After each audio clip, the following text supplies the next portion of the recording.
দাদা কাজ করে না, মাঠে যায় না, আবার এটাও বললো জানো যে আমি তো সকাল থেকে ঘরের কাজ করছি দিদি, তুমি একটু সাহায্য করো। আমার মুখে মুখে কথা, বলো দেখি কত সাহস! ও বাবা, মেয়ে তো তাহলে বেশ চালাক গো বউ।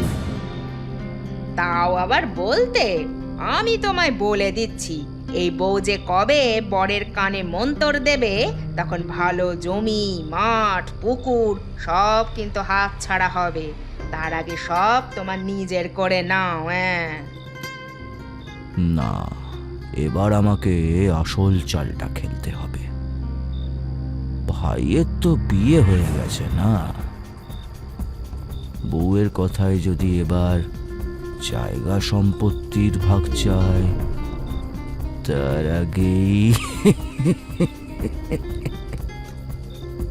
হ্যাঁ, তার আগেই ওদের কাছ থেকে সব সম্পত্তি নিজের নামে করে নাও।